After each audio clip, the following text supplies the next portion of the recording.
In November 1983, in a remote part of County Armagh, close to the Irish border, a small group of Protestants was at prayer.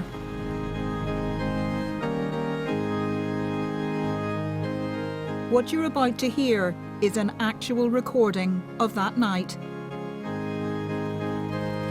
As the congregation sang, three masked gunmen arrived.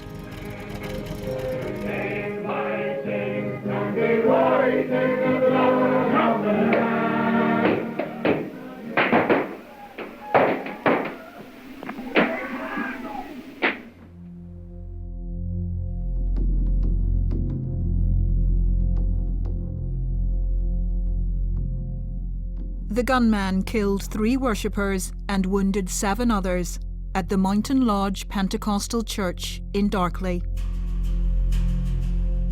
The attack was carried out by a Republican faction known as the Irish National Liberation Army.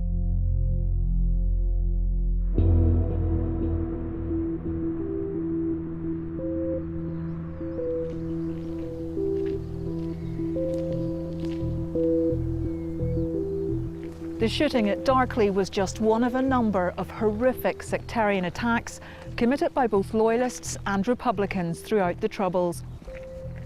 But for Unionists, they fed into a sense of being under siege, a sense deepened by Irish Republican Army attacks on the security forces.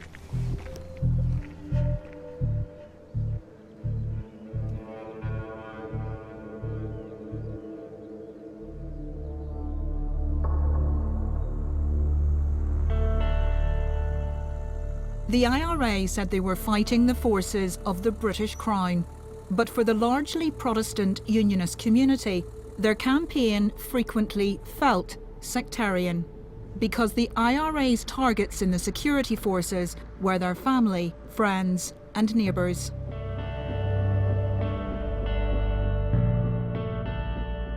This was the wedding photograph of Sister Elma. That was probably the last time they were all together in a photograph. David Kerrigan was a member of the Ulster Defence Regiment, a locally recruited army unit. Most of his family were in the security forces. There was the groom, Thomas Laughlin, which was my brother-in-law, and you had the best man, which is Norman McKinley, and you had my sister Heather.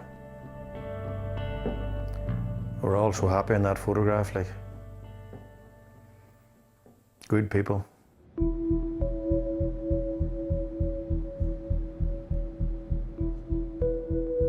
By the early 1980s, the government had reduced the role of the regular army and pushed the UDR and the Royal Ulster Constabulary further onto the front line.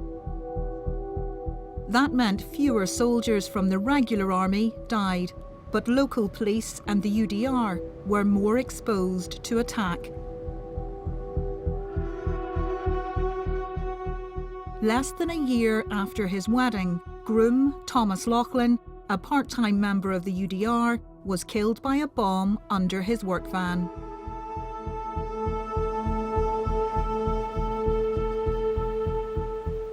Four months later, the family was hit again.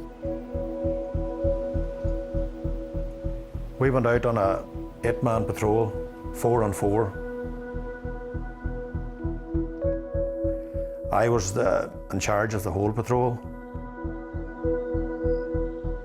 David Kerrigan led the patrol that included his younger sister and Norman, the best man at the wedding. I was the first 4, myself and 3 other soldiers. We were just doing a patrol along the road. And actually, we were actually sitting on the bomb then, me and Heather and Norman. The IRA had set a remote-controlled bomb trap. The UDR soldiers were patrolling this road when the landmine was detonated. It left a crater about 5 feet deep. 20-year-old Corporal Heather Kerrigan and Private Norman McKinley were fatally injured. A third UDR man, who happens to be Miss Kerrigan's brother, was seriously hurt. I was blown to the ground and the rubble just falling on my back, and I could hardly breathe. So I crawled on out, and I cocked my rifle and we fired back in the direction of the small planting, which was on the other side of the border. We fired several shots there, and then I just sort of collapsed.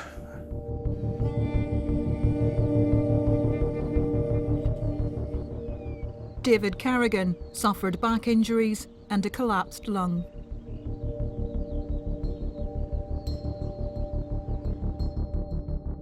It's hard to believe 3 out of that photograph, like, were all murdered within 4 months. Never done nobody no harm. The IRA said, like, she was part of the British war machine, so we just never come to terms with it, like, and we never got no justice for it, like.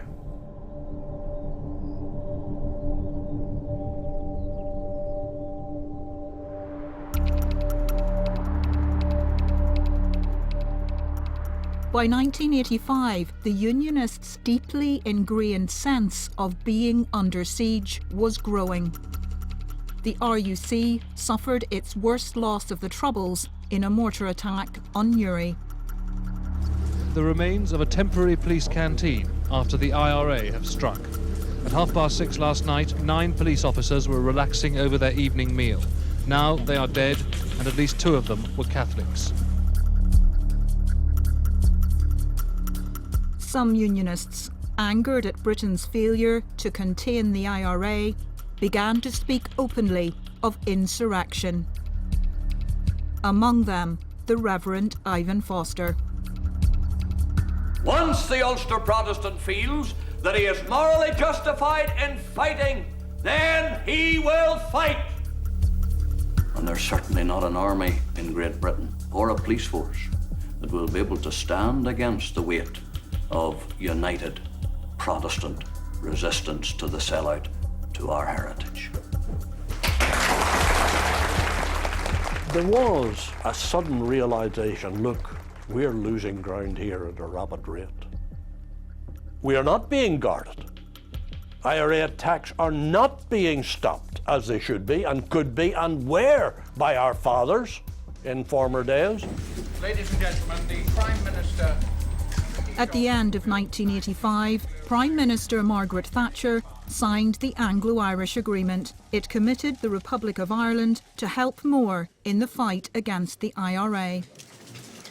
Dr. Fitzgerald and I have today signed a serious and solemn agreement which signifies the way ahead in relations between our two countries and towards peace and reconciliation in Northern Ireland. But it gave the southern state an unprecedented voice in Northern Ireland's affairs.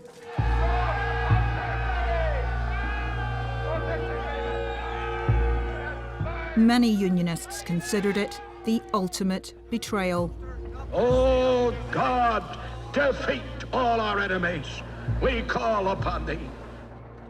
The Reverend Ian Paisley, by then the most popular Unionist politician in Northern Ireland, denounced the Prime Minister.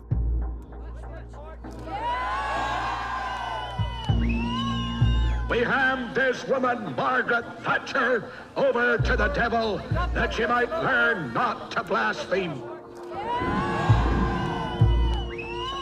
And oh God, in wrath, take vengeance upon this wicked, treacherous, lying woman. Take vengeance upon her, O Lord. Dust to dust. The Unionist people are totally committed to the destruction of the Anglo-Irish Agreement. No surrender!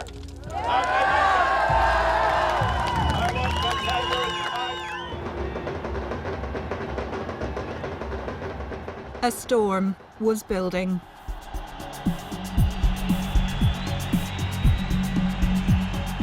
Where do the terrorists return to for sanctuary? To the Irish Republic. And yet Mrs. Thatcher tells us that that republic must have some say in our province. We say never! Never! Never! Never!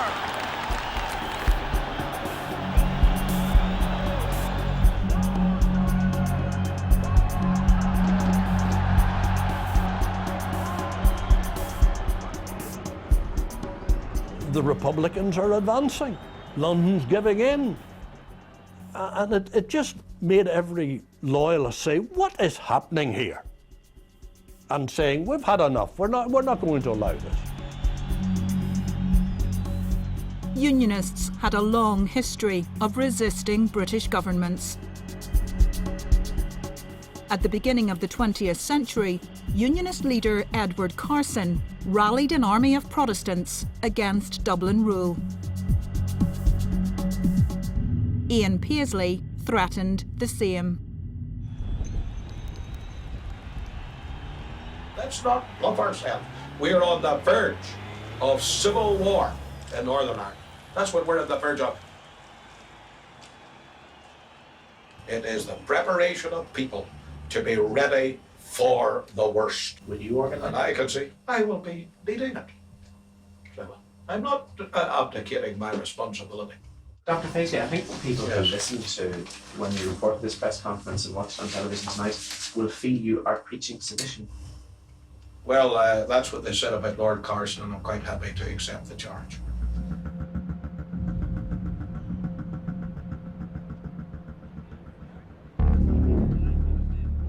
It was not an empty threat.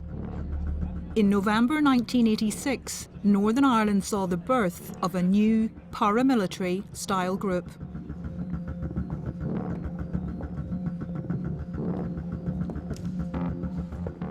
Thousands of men gathered here for an event led by Ian Paisley and members of his Democratic Unionist Party to launch a new organisation called Ulster Resistance.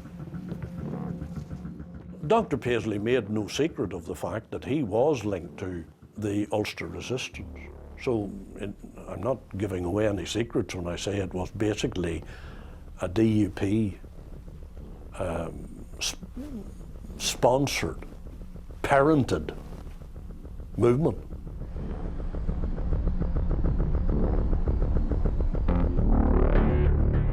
The chosen venue, the Ulster Hall in Belfast, was richly significant. Over 70 years earlier, Lord Carson had rallied Unionists there to defy Home Rule from Dublin. In 1986, the men who came here considered themselves to be God-fearing, law-abiding Unionists, following in the footsteps of their forefathers. After men in uniform marched to the platform, DUP politicians vied with each other to champion Ulster resistance.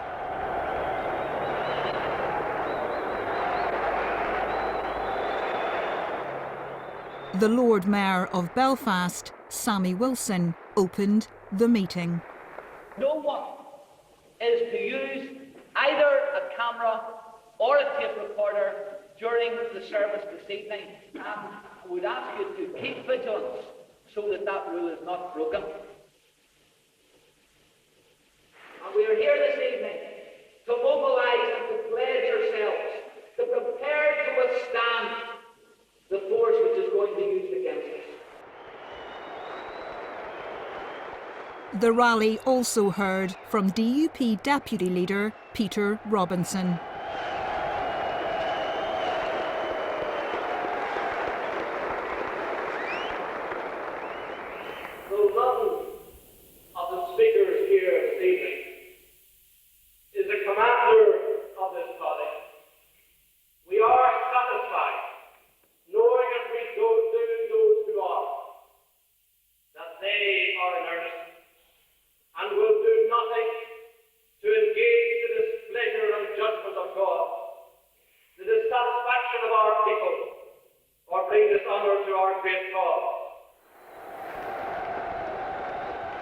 But the star attraction was Ian Paisley, who promised to protect and support the organisation. So I make a personal appeal to you as a political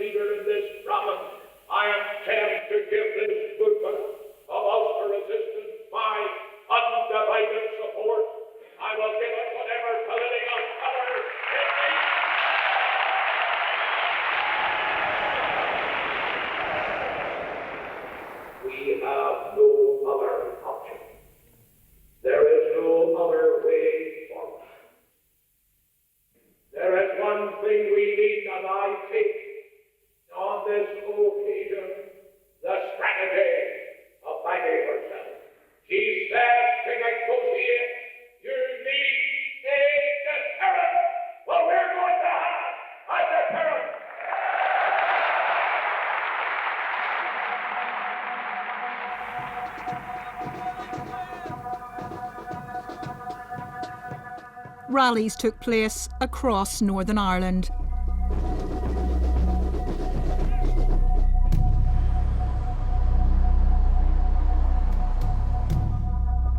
On the surface, it seemed Ulster Resistance's intention was to intimidate the British government. But it went much further. Within weeks, Ulster Resistance began searching for weapons. According to police intelligence, a month after it was launched, Ulster Resistance met other loyalist paramilitary groups to discuss smuggling weapons into Northern Ireland. This man, seen here near Peter Robinson at an Ulster Resistance rally, was entrusted with that task. His name is Noel Little. The year before, he had addressed a packed hall of angry Unionists. We've embarked tonight on a course of loyalist solidarity. And I'm sure I'm speaking for most of you when I say that we intend to oppose this agreement, this accord, to the bitter end. To the death.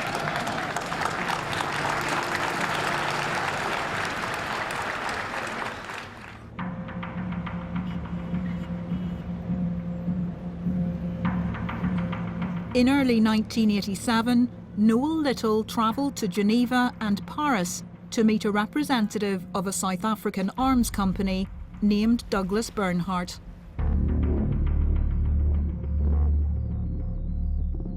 We've acquired Bernhardt's statements to French secret police. Bernhardt told them that Little, using the cover name Joseph Kelly, had come with a shopping list of weapons and explained that the loyalists of Northern Ireland were looking for arms to defend themselves against the IRA.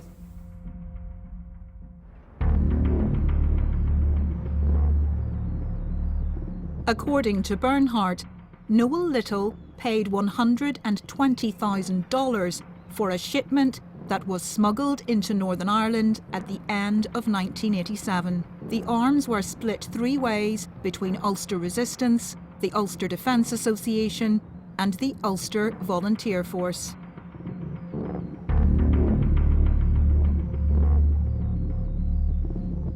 The UDA, the largest paramilitary group, had their share intercepted almost immediately.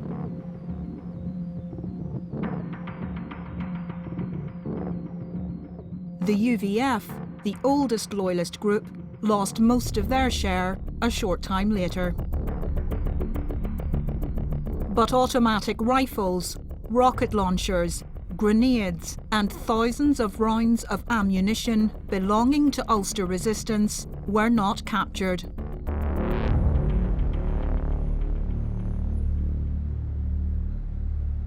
It was often claimed that Ulster Resistance's weapons had been put away, only to be used as a last resort on some doomsday in the future. But that wasn't true.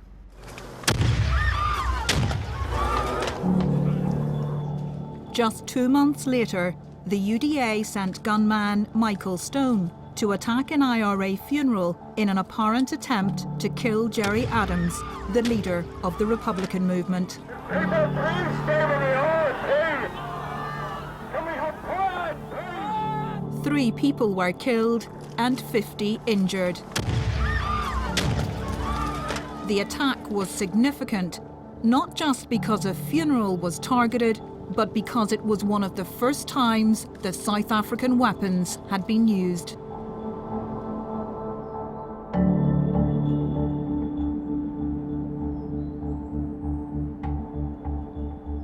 As we know, the police had intercepted the UDA's entire share of South African weapons.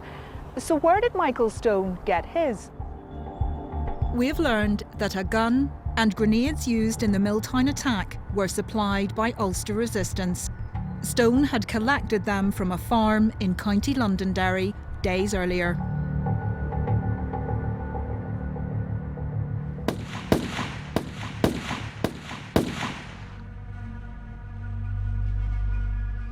The South African weapons marked the beginning of an upsurge in loyalist killings. In the years that followed, the guns would be used in scores of murders.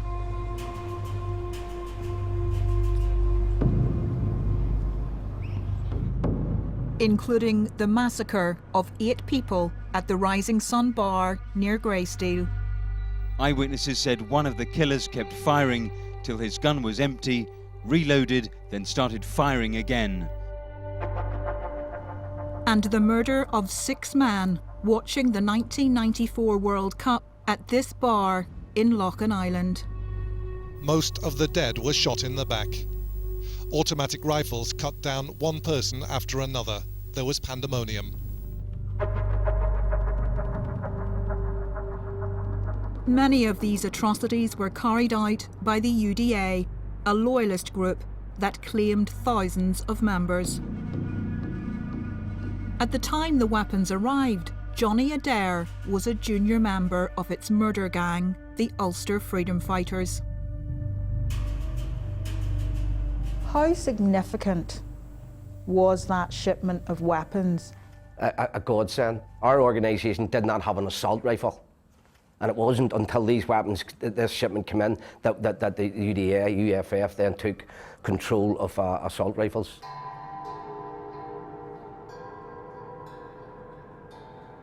Under the cover name, the Ulster Freedom Fighters, or UFF, the UDA had been carrying out murders for decades, but it remained a legal organisation until the 1990s.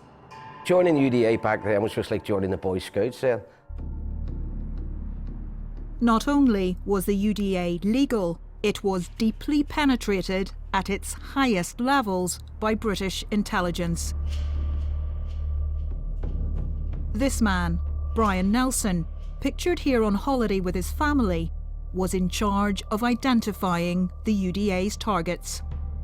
He was a wee small, skinny, nervous man who smoked like a train, drunk like a fish. He was about 8 stone, and he wasn't a threat, he wasn't a physical threat. But obviously it was a wee bit deeper. Nelson was an undercover British Army agent working for a highly secret intelligence team called the Force Research Unit, or FRU, based at Thiepval Barracks in Lisburn, County Antrim. Nelson was supposed to pass the UDA's most deadly secrets straight to the army.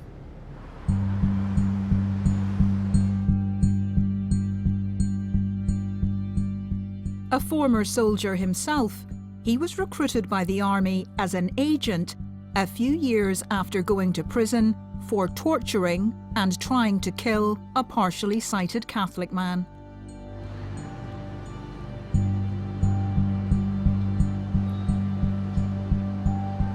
In the 1980s, Brian Nelson was at the intersection of loyalist anger, gun runners and the state.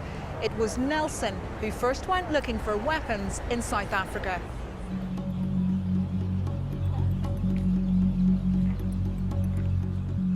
In Durban, a place with links to Belfast that go beyond its almost identical city hall, Nelson met an arms dealer.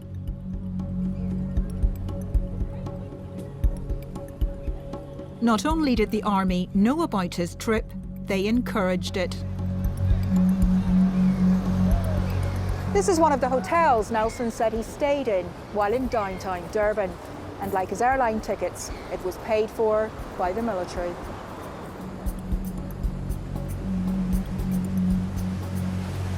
The army later claimed they intended to intercept any weapons he acquired. Nelson's activities were investigated by John Stevens. Our inquiries in South Africa showed that Nelson was extremely active there. He would argue he didn't actually bring any arms back, but we know some came back subsequent to his visit.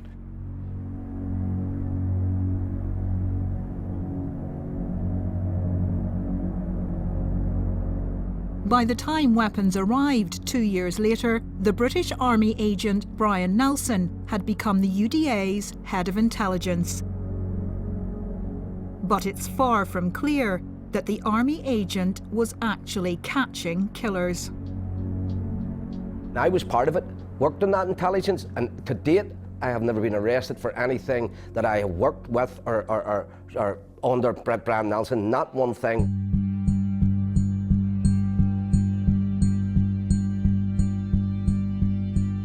Nelson wasn't alone. We've learned that MI5 had agents in the UDA who were even more senior. We've seen a secret army document detailing MI5 attempts to poach Brian Nelson from the army to work as their agent. It says MI5 believed Nelson could work his way to the top of the UDA to join 3 agents they already had in place. So what was British intelligence trying to accomplish with so many well-placed agents in the UDA?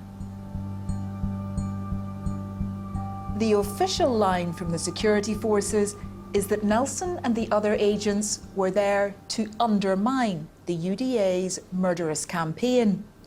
But there is mounting reason to believe that what actually happened was the exact opposite. Some agents were at the heart of a series of murders. In effect, carrying out attacks with the complicity of the state. If Nelson's job as an undercover army agent was to stop UDA attacks, he failed. Murders by the UDA increased after he became the organisation's head of intelligence. He was at the very centre of all of the intelligence that came out of the Protestant paramilitary terrorists and the targeting of people who were subsequently killed. As we know, Nelson was supposed to pass life-saving intelligence to the army. But in some cases, it appears the army was actually passing him deadly targeting information instead.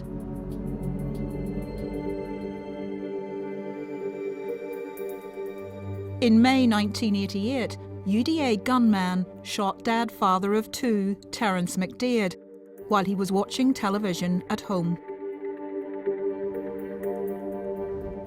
The dead man, a 29-year-old unemployed bricklayer, was in his home in Newington Street when 2 gunmen burst in through the front door and fired several shots at their victim. I was 8 and Trisha was 6 when we put us both to bed. And it seemed like as she was going down the stairs, the noise the both of us heard was horrific. And we'd seen Mummy running past our bedroom to get blankets and she just kept shouting, "Stay in your room, stay in your room." It was a case of mistaken identity. Terence McDaid was not the intended victim. Nelson had been targeting his brother Declan, who loyalists suspected was in the IRA.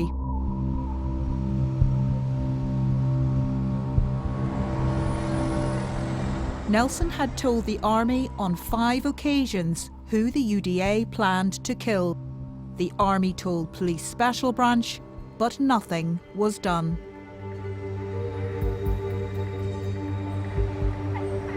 We've obtained a secret official report into Brian Nelson and the Army's activities. It was written 20 years ago and alerted the government then that there was reason to believe the Army had helped Brian Nelson to target Terence McDaid. It was almost like the state had given them permission to kill.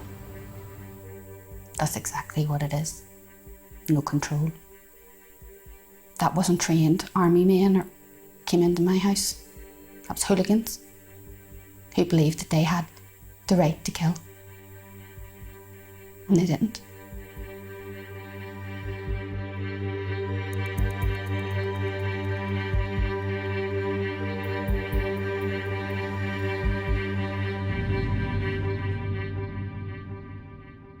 The same report sparked a major new investigation into one of the most controversial killings of the Troubles. I couldn't really comment on that. Patrick Finucane was a high-profile solicitor who represented both Republican and Loyalist defendants in court. Why did you feel it would go your way? Why, you obviously say you thought it was a fair outcome. Why did you feel it would go? I thought we had merit in our submissions to the court. What sort of merit, Mr. Finucane? in that the case was not sufficient to put him on trial on these charges. From a working-class Catholic family, he first came to prominence in the early 80s when he represented the IRA hunger striker, Bobby Sands. Three of Patrick Finucane's brothers were in the IRA, but his family has insisted he was not.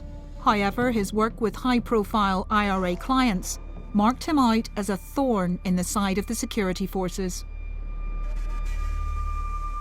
When he went to Castlereagh, for example, the holding station where some of his clients would have been taken, the police would say, oh, you should get yourself a new solicitor, yours won't be around for too much longer. I don't think we ever imagined for 1 minute that somebody would come and kill him. But the unimaginable happened on the 12th of February, 1989. 3 gunmen walked into Pat Finucane's home at Fort William Drive around 7:30 last night. He was shot a number of times in front of his family.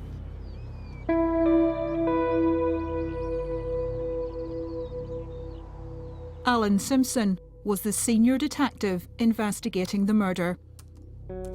But he was warned off by his boss, the head of police CID, Wilf Monaghan, who had come to view footage of the crime scene. We sat down and he watched the video for about 10 minutes of the scene. He turned to me and says, Alan, if I were you, I wouldn't get too deeply involved in this one. He then got in the car and his driver drove him off. And I'm standing there thinking, what does this man mean? This man's the head of CID and he's telling me not to get too deeply involved in a murder investigation. What's going on here?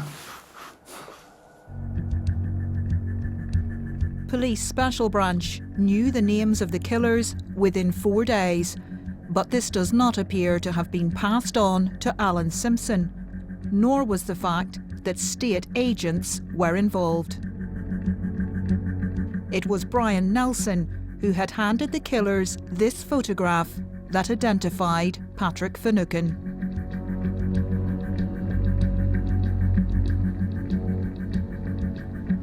Today, Mrs. Finucane, who was injured in the attack, walked behind her husband's coffin. I can honestly say I never really thought very much about the people that actually pulled the trigger, because it was the people that sent them out to do the job in the first place that I am interested in. They're the ones that I want to hold accountable, and they're the ones that are still remaining elusive.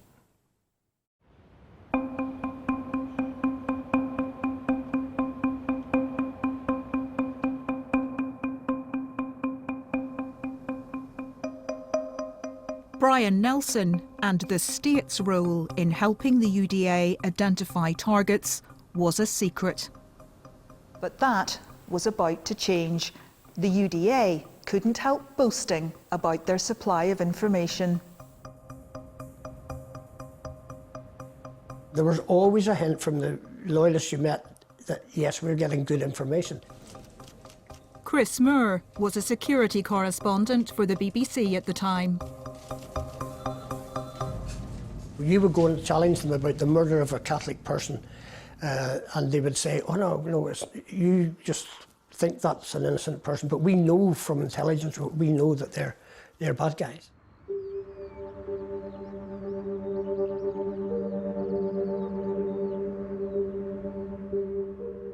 Six months after the murder of Patrick Finucane, the link between loyalists and state forces was exposed by another killing. From the last couple of years of my father's life, there was constant army harassment, death threats from the RUC, always a bullet for him every time he was stopped. It was mentioned, a bullet for you, McGinn. Lachlan McGinn was a lorry driver delivering chickens around County Down. He was killed in August 1989. can remember coming down the stairs that night, just sitting his knee and a bit of, just before I went to bed. And I was sent up to bed, and then that's when the shooting started. So, sorry. Right, that's a wee bit hard. So the shooting started, and that's when I heard the shouting. I wasn't aware I was shooting at the start, till I seen my father falling into our bedroom from the lantern, and he was bleeding, heavily bleeding, and that was, we were sitting in our bed, lying in the bed, just watching our father die in front of us.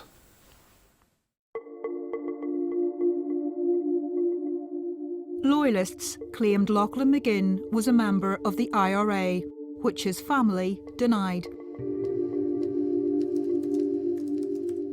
2 weeks after the murder, Chris Moore was asked by the UDA to meet them just after midnight. The only words they said were, we want to show you something. We're going to prove to you that Lachlan McGinn is not the innocent man that everyone says he is. A wee quick look here. I will have documents. Sometimes I remember things by colour. You know, That's very impressive. Right, see, here's the... Wow, this is actually, oh, Lachlan McGinn. This is actually it, isn't it? Yeah, that's the document that the UFF gave me. They showed me a video. What I was seeing on the screen was the wall of a base, an army base or a police base. An image of a camera going along a row of little pen pictures of suspected Republicans. And it would stop at each one, and a voice that they'd put on themselves would tell you the name of the person and where they came from and what the suspicion was in terms of the IRA. Loyalist paramilitaries had been given secret intelligence files on suspected IRA members. Sitting in that room watching the footage from a security base, it occurred to me right away that this was significant because it was inside a military base or a police station. This was the face-to-face evidence of collusion. It was a massive revelation. Clearly, there's serious concern that such apparently authentic material has fallen into the hands of terrorists. Within weeks, 2 UDR men were charged with Lachlan McGinn's murder. The army said it was just a few bad apples, rogue soldiers. Margaret Thatcher defended the regiment. The UDR have done remarkable work. As you know, they have suffered greatly. I just looked up the figures. 179 of the UDR have been murdered in the last 20 years. By the time the scandal became public, Brian Nelson had the personal details of more than 500 people, all potential targets. Information the army had helped him update and conceal.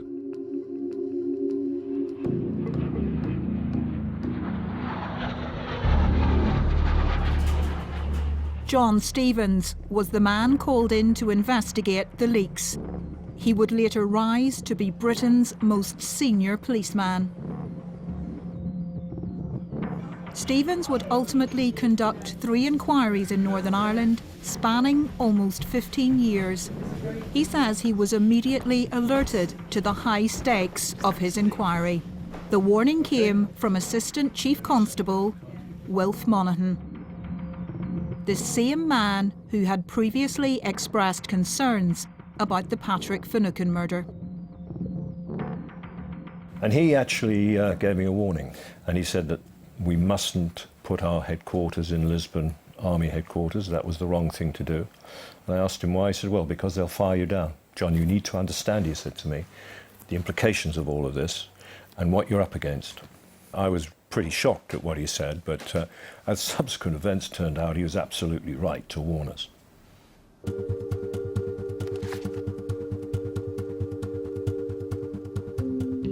The Stevens team soon found Brian Nelson's fingerprints on some of the leaked security documents. But hours before Stevens planned to arrest him, members of his team returned unexpectedly to their office to find it ablaze. Not only did the person who came back, Sarah Bynum, Sergeant Bynum and others, find the fire, find that the sprinklers didn't work, find that the fire alarm didn't work. When she went to the front gate, she got no response from the people on the front gate. It was an extraordinary business.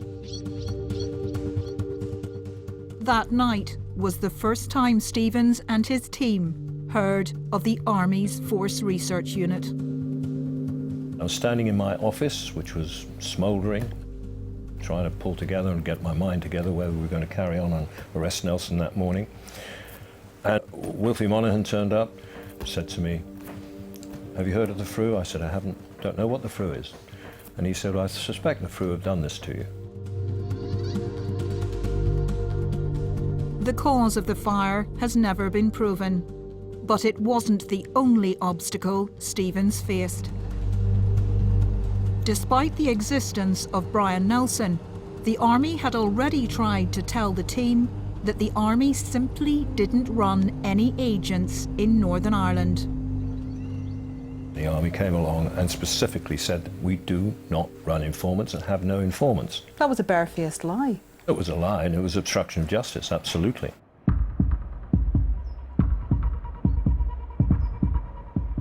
The Army eventually conceded Brian Nelson was working for them. For years, they have allowed the idea that Nelson was their only agent to be believed. But that wasn't the case. We can reveal that there were at least 3 other Loyalist agents being handled directly by Frew headquarters, and they all had access to Nelson's intelligence.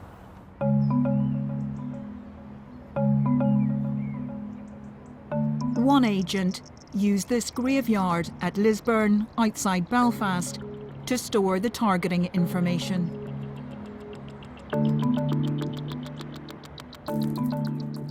Nelson was at the heart of an extensive network of Loyalist agents run by all branches of the security forces, including the Army.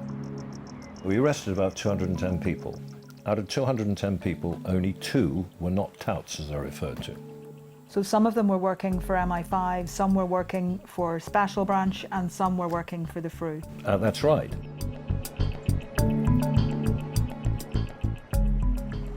But we have learned the scale of spying went beyond even the 200 agents arrested by Lord Stevens.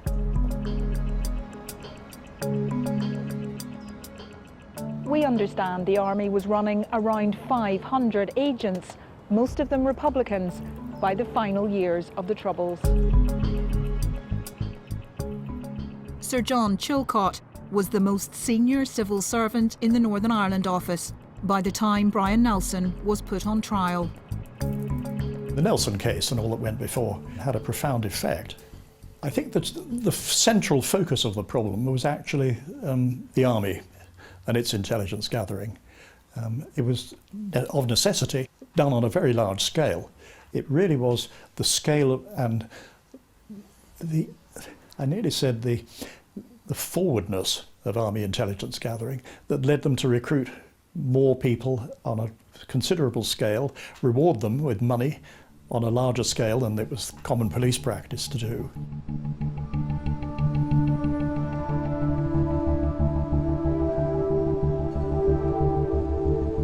But should the Army and police bear complete responsibility for agents like Nelson who broke the law?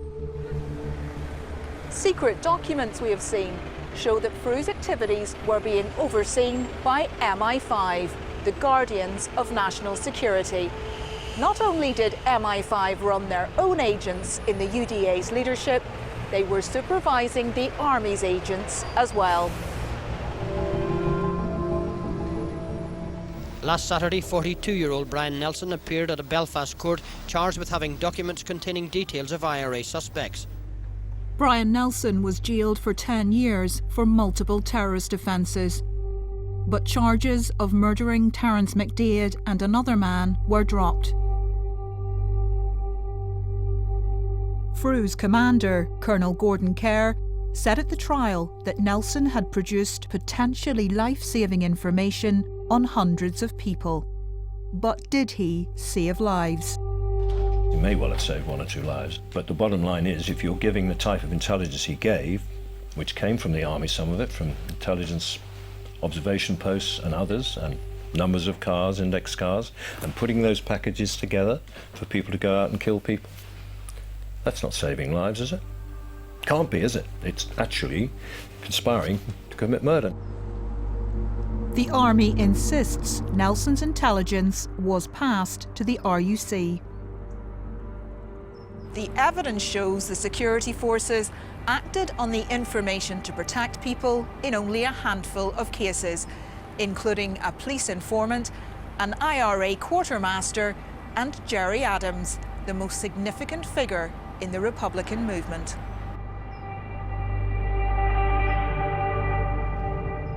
In the 1990s, the UDA was made even more lethal by a fresh distribution of weapons from Ulster Resistance. With that armoury of weapons and stockpile of weapons came confidence to the men, where they were no longer running into these areas with shotguns or 38 special handguns. They were now getting in with assault rifles, deadly assault rifles. Adair, who was later convicted of directing terrorism, has never confirmed the weapons came from Ulster Resistance. But we have found evidence they did. This secret police report into Johnny Adair and his role in directing terrorism confirms that he was receiving weapons from Ulster Resistance in the early 1990s. Well, you condemn the IRA. Hey, listen. You condemn the IRA. No, you don't. You walk away. Adair's contact in Ulster Resistance was this man. Willie Fraser, who died in 2019, was best known as a campaigner for victims of Republican violence. You hit in the shocks.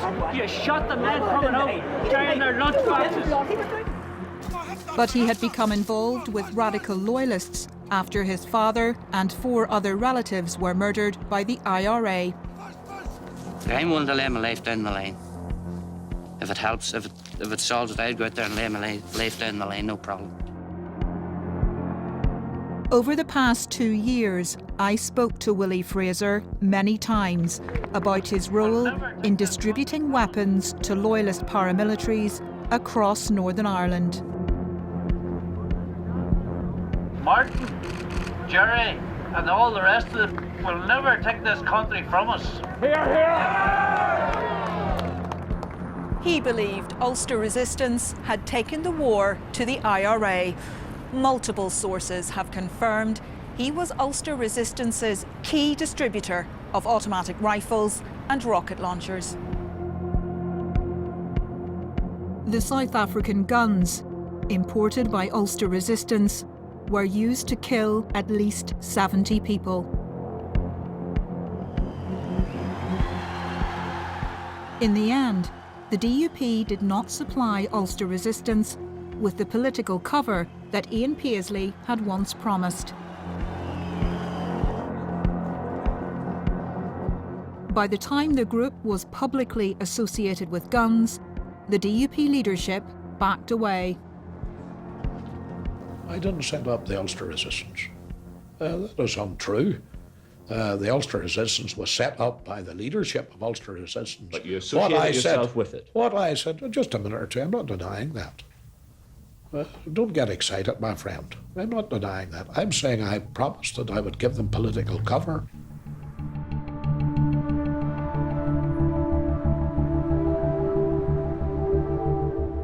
The true extent of collusion between loyalists, security forces and the state remains one of the great unanswered questions of the Troubles. Just how implicated was the state in the murder of its own citizens through the activities of agents like Nelson? Ultimately, how high up do you think it went? Oh, I think it went right to cabinet level. I think the Prime Minister of the day knew exactly what was going on. Why are you so sure of that? Because I was told that papers marked for Cabinet eyes only involved the collusion and the killing of my husband. And who told you that? Judge Corey told me that. Peter Corey, a retired Canadian Supreme Court judge, was asked in 2002 by the British government to investigate allegations of collusion by the security forces in 6 murders. Patrick Finucane's was the most high-profile case. What did he tell you they were dealing with? Well, that is all he said, that he saw papers marked for Cabinet level, for Cabinet eyes only. I don't know anything more than that. Peter Corey knew he was dealing with material the state regarded as top secret. He worked out of this building in central London. But he and senior staff were not present when the building was visited by MI5. One afternoon in the autumn of 2002, a number of people entered the premises behind me. They identified themselves as MI5 and said they were there to remove all of the inquiry's hard drives in the interests of national security. Now, those drives containing top-grade intelligence, most of it relating to the Pat Finucane murder case, were wiped clean and returned.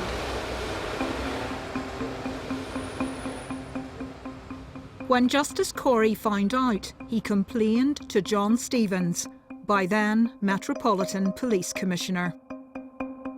Lord Stevens said he was alerted to a serious security breach at the inquiry office, and Judge Corey's senior counsel, Renée Pomerantz, told us she had direct knowledge of MI5's intervention.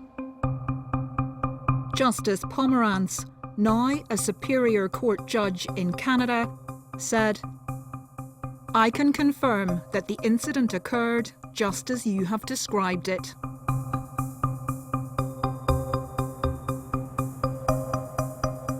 An international panel running an inquiry into collusion set up by the Prime Minister had what was described as its entire work product taken by MI5. We've been told the security service was concerned that Corey's computer system was insecure and a leak could endanger informers. Corey had printed backup copies of the material that was taken, and we have been told he believed nothing was ultimately lost.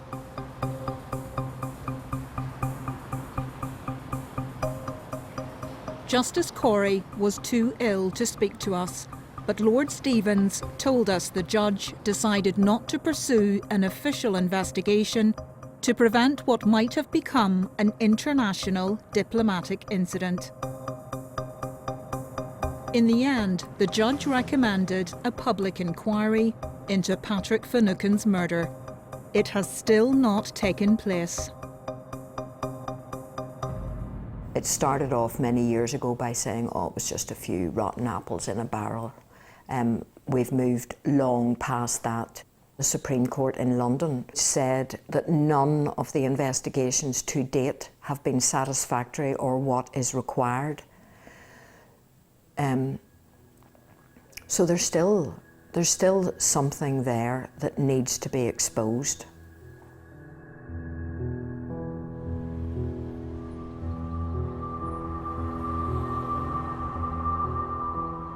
Since the end of the conflict, threats to the state have moved on, but questions remain about the role it played in the Troubles. Most police and soldiers were not involved in collusion. But guns and security force intelligence did find their way into the hands of loyalist paramilitary killers who by the end of the conflict were murdering more people than anyone else. It leaves a huge question about accountability of the state, especially for the agency which had the widest access to intelligence, the security service, MI5.